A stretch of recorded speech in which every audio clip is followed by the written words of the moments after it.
Hey guys, this is Richard, and in this video I'm going to go over some of the things that you will experience within the first 3 months after your hair transplant. So I'm going to try to break it down as quickly as possible. I know I've done full-on videos on this in the past, but I just wanted to summarize everything in one and just quickly go through it. So in front of me here, I've got this little notepad where I made a bunch of notes about a load of little things that bothered me from time to time, or little things that I really liked after my hair transplant. But most of these things bothered me. So it's a list of a list of negative things. But bear in mind that all these negative things that I've listed down here, they're all short period things. They're nothing that's a long-term thing. It's all a bunch of short-term things that annoyed me for a bit, and then they've improved. But it's just what you are to expect after your hair transplant. So number one on my list is shock. And this is normal. You will experience some shock. I was very anxious during the surgery itself because I didn't like being awake while people were poking me in the head with a scalpel, for example, and shaving off bits of skin from my head. Normal, I think you'll agree. And also it's shock to your system because your system also doesn't like to be poked with a scalpel, 4,000 times and bits taking off one place and put in another. So normal things, I would say, right? The other thing when I mean shock to you because you'll feel more conscious because when you go outside, you've got a bandage on your head, you worry how people will see you. Once you remove the bandage, you've got, scarring and scabs and all sorts of things on your head that weren't there before. And again, you'll be a bit conscious of how people perceive you. Some people might not. You might not care much and you'll be like, oh, whatever, I don't really care. I was a bit self-conscious about my head for the first week or so, but then I got used to it and I was like, yeah, you know what, it's all fine. You'll be a bit paranoid, a bit worried about touching your head for the first, I would say at least 3-4 days, because it's all kind of hard and scabby at the top, and it still will look kind of red and bloody-ish, as you can imagine. So that's a bit worrying, but after a while, it's normal, especially once you've gone past day 10 and you wash it all out. Nothing to worry about. So that's the main concerns in the first 1 to 3 days. Now, the biggest one that I did not mention yet is sleep. That was the hardest thing to get past in the first week because after the surgery, I was very anxious. I couldn't sleep much. Next day, I also couldn't sleep because you have to sleep very straight. You can't turn your head when you sleep. You can't sleep on your side. You have to sleep straight. You have to keep your head elevated. So you're not allowed to drop your head forwards like this, for example. You have to do all these things to make sure that your head heals properly, for one, and two, so that you don't get any swelling or anything like that. And that brings us to the second thing.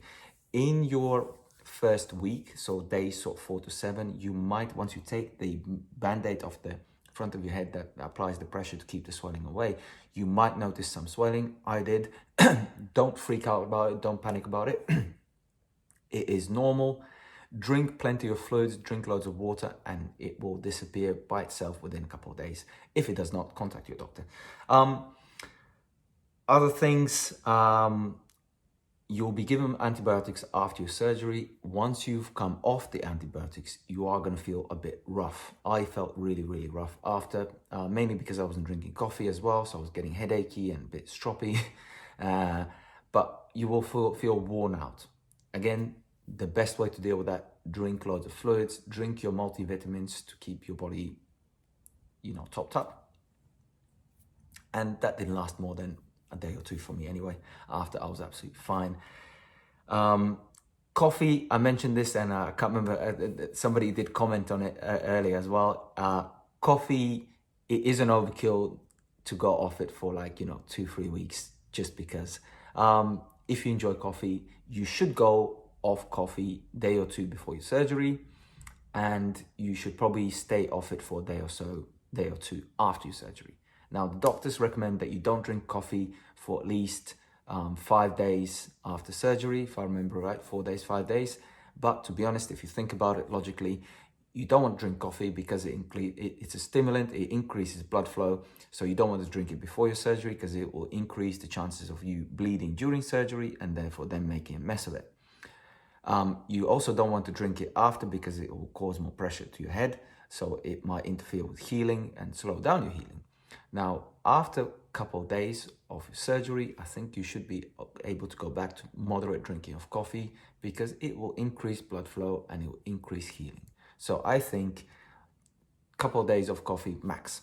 Now after, you should be all right. I think I stayed off coffee for about a week or so and really struggled with it. But it was a test I did on myself so that you don't have to do it on yourselves. So remember, you don't have to go off coffee for that long. What else?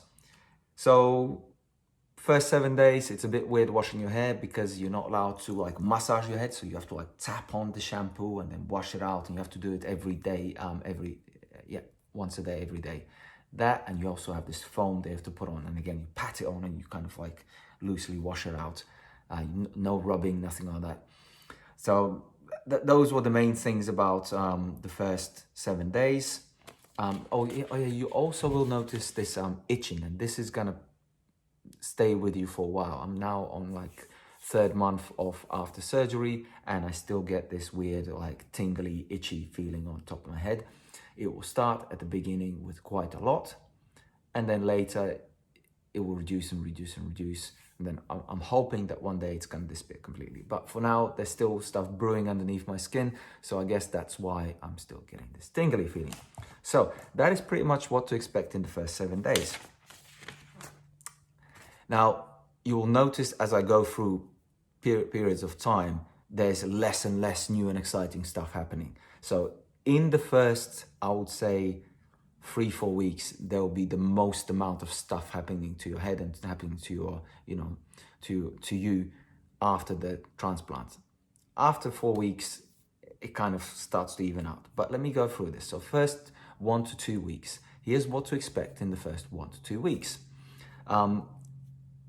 Number one thing, so the 1 to 2 weeks period is actually a really good one. So number one thing, sleep. You will start sleeping comfortably again, and you'll go back to your normal routine. And the more you sleep, the better you feel. Yeah, and the better you feel, the better you recover. So sleep will go back to normal. Day 10, full hair wash. That is one of your best times. Once you get past the worrying that when you wash your hair, you're gonna rip it all out and it's all gonna wash away. That's not gonna happen. It's all grown in by day 10, and you can only wash out the scabs, and everything's gonna be fine. So there's nothing to worry about. Just go full on and wash out all the scabs. Day 10 hair wash, the best time. It did take me a while to wash it all out, but once you got all the scabs out of your head, you can actually, feel your hair again. You can touch your head. It feels normal. And the best thing is you will see a full head of hair. Very thin, very, very short hair, but it will all be even. And it's the best hair that I've seen so far. Yeah. You look in the mirror and you'll see like a perfect outline around all little black hairs, all looking whatever color hairs you got, all little hairs all the way around, nice and even, and it'll look great, and it'll boost your, your excitement. You'll feel good. You'll be like, yes, this was all worth it. It's all working. So week 1 to 2, great times, really, really good. On the negative side, I did notice that I was starting to miss exercise a bit. They do tell you not to exercise for the first month to avoid you from sweating. They don't want you to sweat because your head is still healing, and they want to avoid any chances of infection. And obviously, if you get infection, it's serious, and B, it will ruin your hair transplant. So stay away from exercise, even though if you start craving it. I did start really craving it and missing it, but I then got used to being lazy. So there you go. You'll start building new habits in the first 2 weeks, like taking vitamins every day, multivitamins. Also taking, washing your hair every day, for example. Before, I used to wash my hair only after sports. I normally did sports 4 or 5 times a week. So those were the days that I'd wash my hair anyway and shower. But you'll notice that you have to wash every day. So, and it's good because you get to massage your scalp and increases blood flow, and it's all part of healing and getting better. So that's one thing.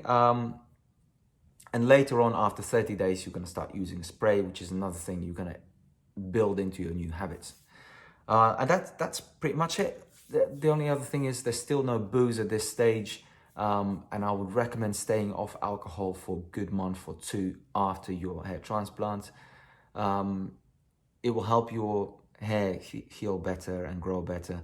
And also it's good to take a break and detox for a bit.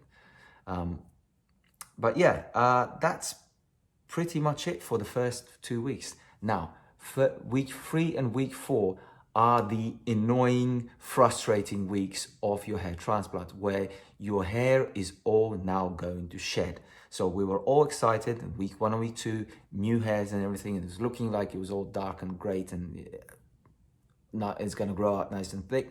Next thing you know, week 3 comes and you brush through with your hand and you look at your hand and it's all full of little hairs and you go, oh no, it's all falling out. It's all going to be a disaster. And then you research, you Google it and you're like, okay, it's normal. Part of the routine. So weeks 3 and 4, all of the hair is going to fall, all the transplanted hair, or at least most of it. And the saddest thing is it's not going to come back very quickly. So it's all going to fall out. You're going to end up with clumps of hair in your head, and you're going to have to decide whether you want to cut your hair like really short or just ignore it and live with clumps in your hair. I decided to have my first haircut week 4, I think, or week 3, and I just did a number 1 all over and just kept it nice and short, and I quite enjoy it. I think it looks good on me, it suits me, but you know, everyone's different.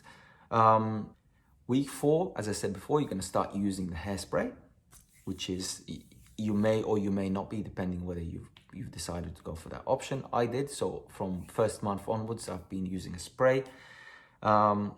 You are going to get into this habit, and I guess this would have been from day 1 anyway, where you are going to look in the mirror every day going,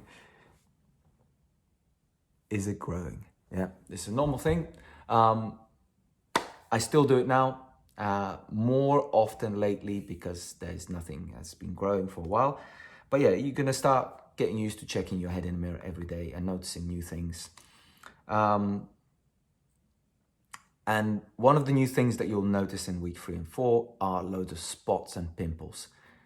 Best thing with those is leave them alone. Don't touch them. Let them pop or whatever disappear on their own. But it's a normal part of your hair growth process, so just leave it alone. Weeks 5 to 8.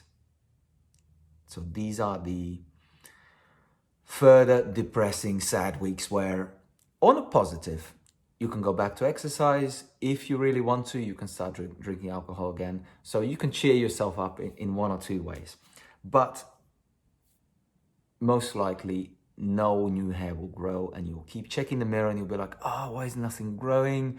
And you'll start looking at other people's videos on YouTube and they've got full head of hair and they're like, oh, you know, I'm on week 5 and all my hair's grown back. But it's normal. Weeks 5 to 8, pretty much nothing grows and nothing happens other than a bunch of new pimples appearing on your head, and your head still itches, and you keep looking in the mirror going, why is nothing growing? Week 5 to 8, though, you will notice that the back of your head, the donor area, will heal a bit better than it was before. So that's on the positive. Now, weeks 8 to 11, that's, you know, your the start of your second month, I guess. Second month or third month? End of second month, beginning of third month.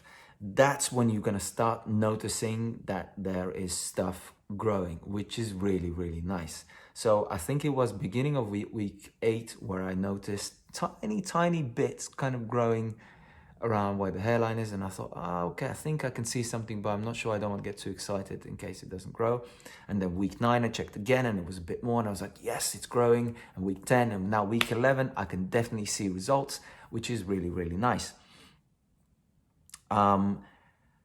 Week 9 I had my first alcohol drink because it was Christmas and I had friends and family over, so it was nice to sit down and talk with everyone and go through some of these things that I'm talking to you right now. I resumed most of my physical activity. I started training again, which was really nice. In fact, week 10 I started, you know, full-on training, cardio, you know, back to the way it was before. I'm struggling getting back into it because I found it's really hard going back into cardio after taking a very long time off. So it will be hard, but you can get back to it if you got some determination. And I think that's about it. That's pretty much all you can expect within the first 3 months of your hair transplant. So just to quickly recap, number 1, shock, hair loss, different appearance. Number 2, bad sleeping patterns for the first week or so, but it will all get better soon. Itchy scalp, that will last for a while, although I don't really find it itchy. I find it more annoying and tingly. 4, you will see some side effects, things like swelling and spots and hair shedding. Yeah, I class them all as side effects. They're not side effects, they're part of your hair transplant, and it's a good part because it means stuff is happening. Number 5, new habits. You're gonna have to build some new habits where you will, start washing your hair every day. You will start, taking multivitamins every day or supplements for your hair growth. Just stay away from chemicals and stuff, I would say. Number 6, you will see some new hair grow, and number 7, you will see your new hair fall out. Number 8, cutting your hair if you are choosing to, keep a short hairstyle like mine, for example. Number 1, all over. I cut mine every 2 weeks. It depends on your normal hair growth. You might want to cut it more often or less, because I find after about 2 weeks, the bits where the original hair is, where it's untouched, it grows out a lot more than the bits where the donor area was or the transplant area. So it looks all clumpy and weird. So I decide to cut it every 2 weeks or so, just to keep it all the same length. Nothing worrying about it. You will notice that your head's a bit numb and weird at the top, but it's fine. Number 9, no sports for the beginning, but after 1 month, you can slowly get back into sports and go back to doing what you normally do. And number 10, hopefully some decent hair growth by week 11, 12-ish. Yeah, so that's pretty much all you can expect in the first 3 months. I hope you found this video useful. I hope you enjoy watching the content. If you haven't done so yet, please click on the subscribe button. I can never tell which side of the screen it is. And enable bell notifications. But I will check in again with you guys in a week's time, and I'll go over any new changes that I've found in week 12. But that's pretty much it. Goodbye for now.